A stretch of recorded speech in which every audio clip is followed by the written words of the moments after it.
సభాధ్యక్షులు ఒబేదుల్లా కొత్వాల్ గారు, ఈనాటి ముఖ్య అతిథి రాహుల్ గాంధీ గారు, పెద్దలు జైపాల్ రెడ్డి గారు, నాగం జనార్దన్ రెడ్డి గారు, మల్లు రవి గారు, ఉత్తమ్ కుమార్ రెడ్డి గారు, రామచంద్ర ఖుంతియా గారు, వేదిక మీదున్న పెద్దలకు, వివిధ పార్టీల నుంచి వచ్చినటువంటి ప్రతినిధులకు పేరు పేరున వందనం.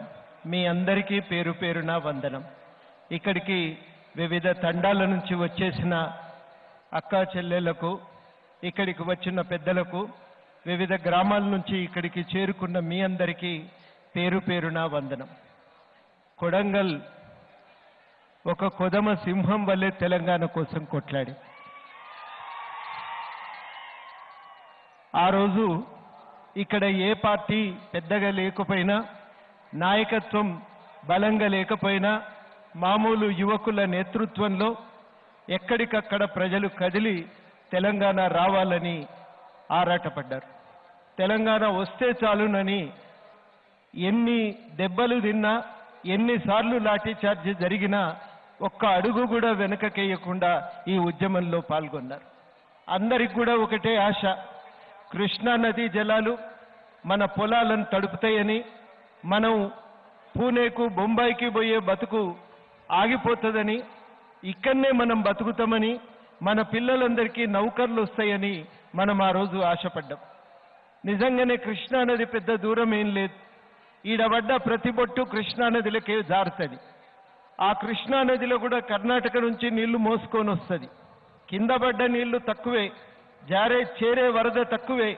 ఆ వచ్చేటువంటి వరదను జూరాల దగ్గర నుంచి మళ్లించి కింద నారాయణపేట కాడ నుంచి ఒక్కొక్క చెరువు నింపుకుంటూ వచ్చి మన దగ్గర కూడా ఉన్న చెరువులన్నీ నింపితే ఈ ప్రాంతం సుభిక్షంగా ఉంటుంది. దారి పొడుగుతా చూస్తున్నా నేను, అన్ని పొలాలు బీడిపోయే ఉన్నాయి. మరి ఈ బీడిపోయిన పొలాల నడుమ ఎట్లా బతుకుతారంటే వలస పోయి బతుకుతారు. ఇంకొక సమాధానం ఈ కొడంగల్లో దొరకనే దొరకదు. ఇళ్ళకిళ్ళు తాళాలు, ఇక్కడి నుంచి నారాయణపేట దాకా ఏ ఊరికి పోయినా అదే పరిస్థితి. కానీ ఈ 4 ఏళ్లలో నీళ్లు మాత్రం రాలేదు. వస్తాయనుకున్న నీళ్లు మనకు ఆశ చూపుతూనే ఉన్నాయి, కానీ వచ్చే అవకాశం లేదు. కేసీఆర్ గారు ఏమంటారంటే, నీళ్లు కింద జారిపోయినాక అక్కడ కింద మనం శ్రీశైలం కాడ నుంచి ఎత్తి చుట్టూ తిప్పి తిప్పి తిప్పి తిప్పి అప్పుడు మీ కొడంగల్కు తెస్తానంటాడు. ముక్కెక్కడున్నదంటే చుట్టూ తిప్పి చూపించిండట. చక్కగా వచ్చే వరదను వదిలిపెట్టి చుట్టూ తిరిగి నీళ్లు తెస్తారంటే మనం ఎవరమన్నా నమ్ముతామా? చెవులో పూలు పెట్టుకున్నామా? నేను ఈ ఊరు తిరిగినప్పుడు ప్రతి ఒక్కరిని అడిగినా, అక్కడ నీళ్ళు ఎక్కువ ఉన్నాయట కదనా అంటే, సారీ ఈడ వరద ఎట్టుపోతుందో ఎరకలేనంత అవివేకులం కాదు, నువ్వు నాకు చెప్పే అక్కరలేదన్నారు. ఇంజనీర్లు చెప్తున్నారు కదా అని ప్రశ్నిస్తే నన్ను చూసి నవ్విండ్రు. మీరెక్కడ అమాయకులు సార్? ఇక్కడి నుంచి పక్క నుంచి కిందికి నీళ్ళు వచ్చేటువంటి దాన్ని వదిలిపెట్టి పైకెళ్ళి నీళ్ళు తెస్తారంటే మేము ఎట్లా నమ్ముదు అని అన్నారు. ఇవి రావు కానీ అవి వస్తాయా అని చెప్పి నన్ను చూసి నవ్విండ్రు. నేను పట్టుదల ఎంత ఉంది, ఆలోచన ఎంత ఉందో తెలిసి నేను ఆశ్చర్యపోయినా.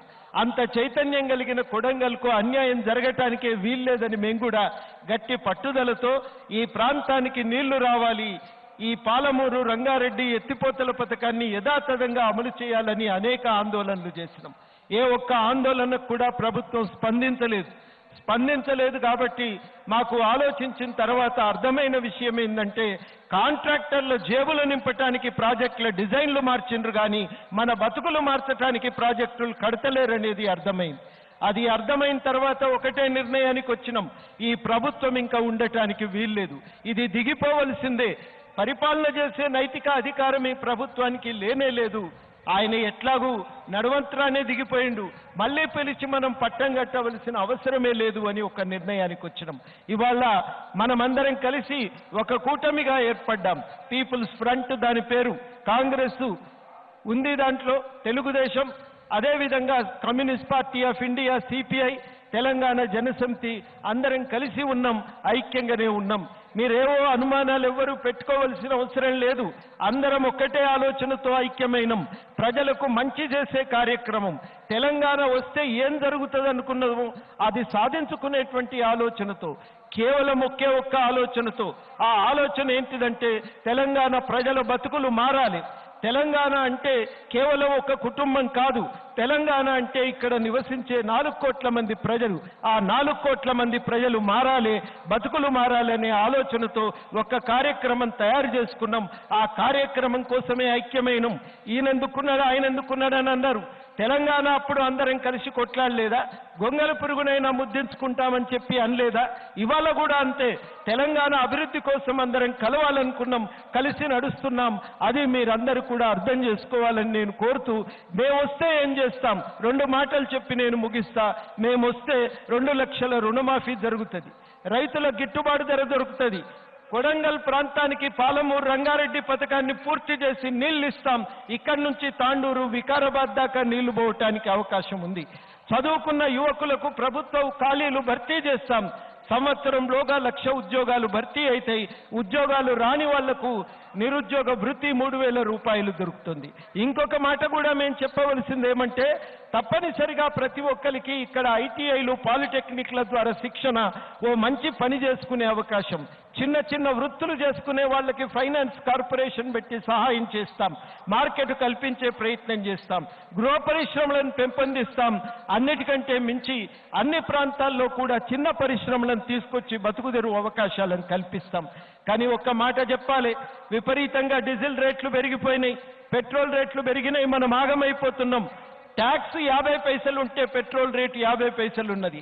ట్యాక్స్ తగ్గిస్తే పెట్రోల్ డీజిల్ రేట్లు తగ్గుతాయి. ఆ ట్యాక్సులు తగ్గిస్తామని కూడా ఈ సందర్భంగా మీ అందరికీ హామీ ఇస్తున్నాం.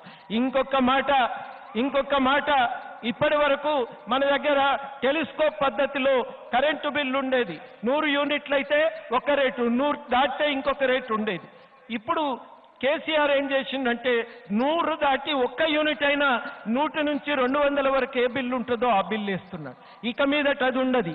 100 యూనిట్ల వరకు ఒక బిల్లు, 200 యూనిట్ల వరకు ఒక రేటు, అట్లా తగ్గిస్తాం కరెంటు బిల్లులు. అన్నిటికంటే మించి 100 యూనిట్ల లోపు ఎవరు కరెంటు వాడతారో వాళ్లకు ఫ్రీ కరెంటు, ఇది కూడా నిర్ణయం చేసినాం. 60% మంది తెలంగాణ ప్రజలు 100 యూనిట్ల లోపు కరెంటు వాడతారు.